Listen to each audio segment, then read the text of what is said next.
Hello once again, and welcome to another edition of the SaskAgToday.com Roundtable. I'm joined by 620 CKRM Regina Agri-News Director Ryan Young and SaskAgToday.com Chief Agricultural Editor Kevin Hirsch. I'm Doug Falconer from GX94 Yorkton. And this week, I guess, would be highlighted by the fact of the Saskatchewan budget's release.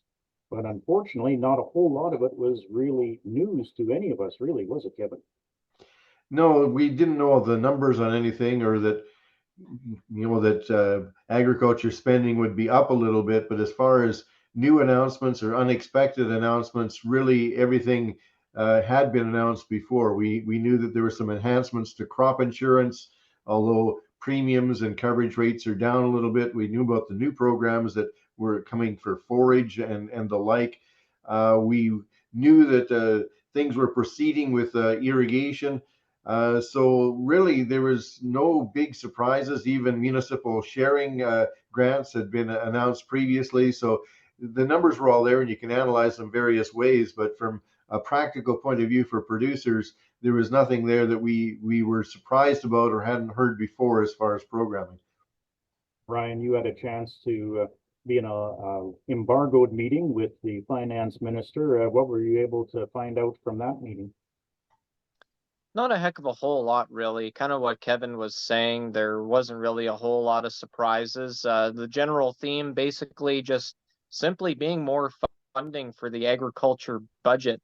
$570.6 million to be exact. That represents a 4.1% increase from the previous year's budget, and that includes a lot of money to beef up current support programs like Sustainable CAP, $89.4 million there, as well as $431.7 million for a suite of business risk management programs, including crop insurance, among other programs. So not really a whole lot of surprises or anything like that. Like, again, Kevin said before, Lake Diefenbaker, that was already announced.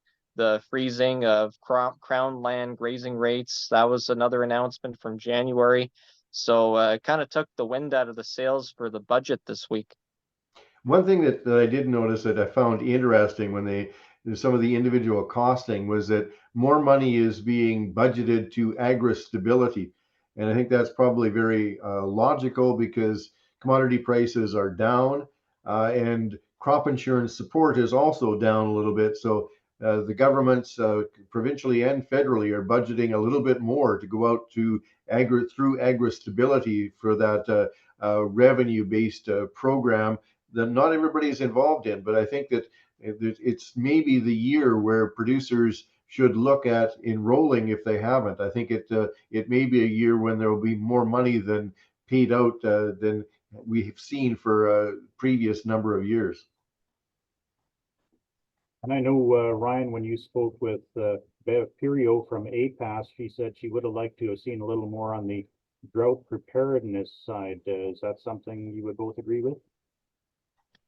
Yeah, that was pretty much the only criticism that she had with regards to the budget, and appreciative of all the other announcements that were made.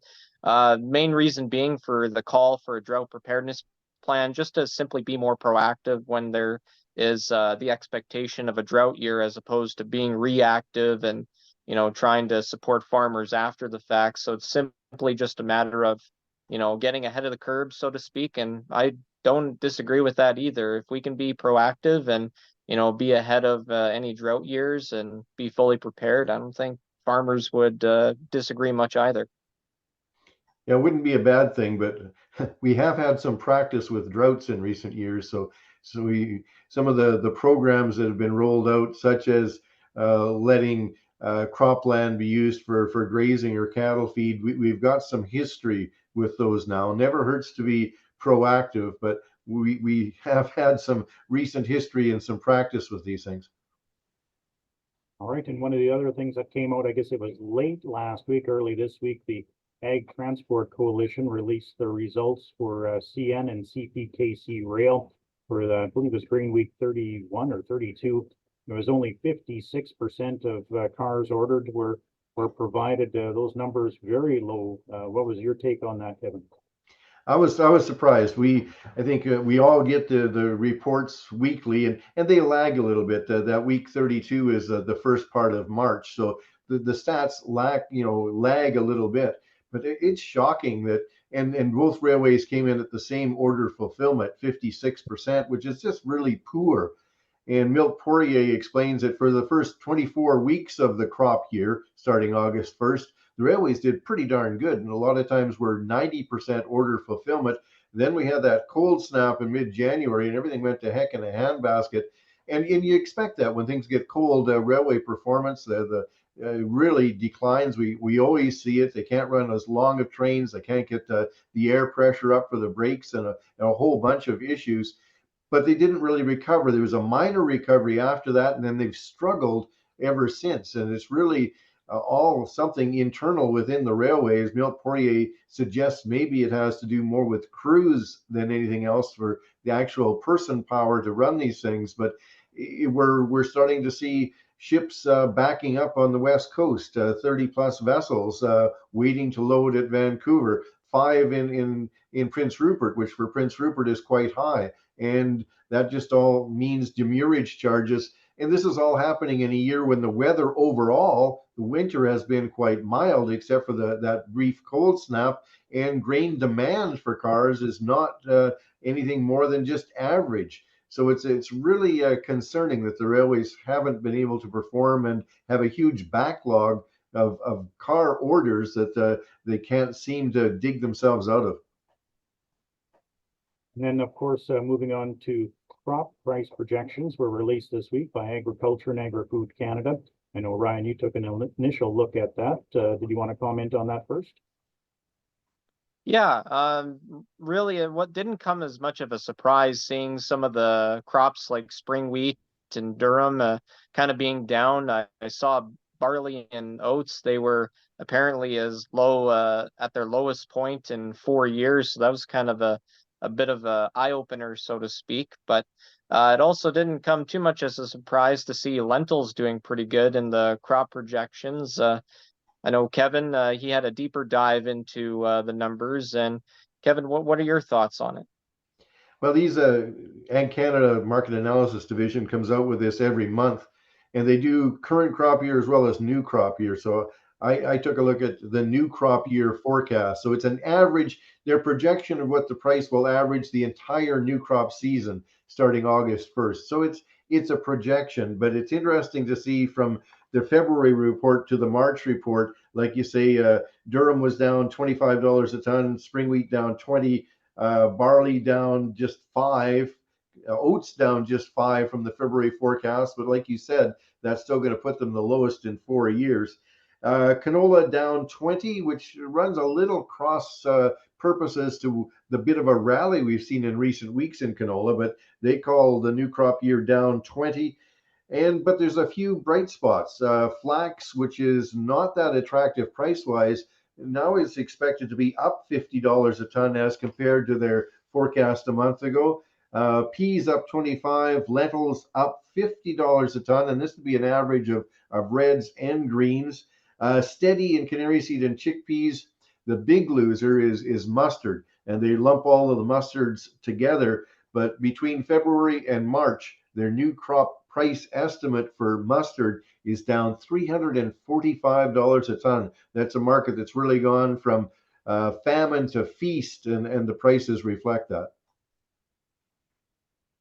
And of course, the prices themselves over the past week, we saw canola go up by a bit this past week. Ryan, you spoke with Adam Pacallo from PI Financial in Winnipeg. As always, yes, every Friday I speak with Adam, and yeah, he said the ICE futures May canola contract was up about $9 this week. It actually hit a high at one point this week of around $652.10 a ton. And then it kind of finished right around that 639 mark, more or less. He's looking for the contract to reach a high of $650, in which it did briefly, but would also like to see a low of $630 or 620 to kind of confirm that upward trend that it's been on over the last few weeks. A few factors going into that as well. Adam mentioning some rains moving across the state of Iowa this week and expected for next week. So that'll be good for the soybean market as well. As a general rule, it seems, where soybeans go, canola follows. As well as May Minneapolis wheat. He always looks at that very closely. Also up about 5 cents a bushel on the week to around $6.53 a bushel. Kind of trading on the lower end of the contract, but would like to see it break around $6.40. That would create a new low for the contract. And he said for today's trading, it wasn't too far from that. Not a whole lot of positive news for wheat, he said. Kind of mentioned Russia-Ukraine conflict a bit, but it hasn't really had too much of an effect on the markets as a whole, as has the crop price projection report for March, as we touched on just a few moments ago, didn't really have too much of an effect. So those were kind of the things that Adam saw for this week in terms of canola and wheat, and is as always going to keep a close eye on the Canadian and American dollars to see how they affect canola and wheat, as well as how the oil contract does for next week. Kevin, your thoughts on the canola price this week? I'm just waiting for Ryan and Adam Picallo to tell me when I should sell a load of canola that I've got in storage that's going to be priced out, because I can only store it there for so long under the contract. And I was really hopeful, the way canola prices were rising this week for a while, that, oh man, maybe I'm glad I didn't sell it. Maybe it's going to keep increasing, and then the last of the week it started to go back down again, and I'm double guessing myself. There's a lot of people that still have unpriced grain, especially unpriced canola. Man, it would sure be interesting to know where this market is going to end up, or whether we just don't have a lot of upside potential. All right. Well, I think that's going to do it for this week's edition of the saskagtoday.com Roundtable. On behalf of Chief Agricultural Editor Kevin Hirsch and 620 CKRM Regina Agri-News Director Ryan Young, I'm GX94 Yorkton Agriculture Director Doug Falconer saying so long until next week.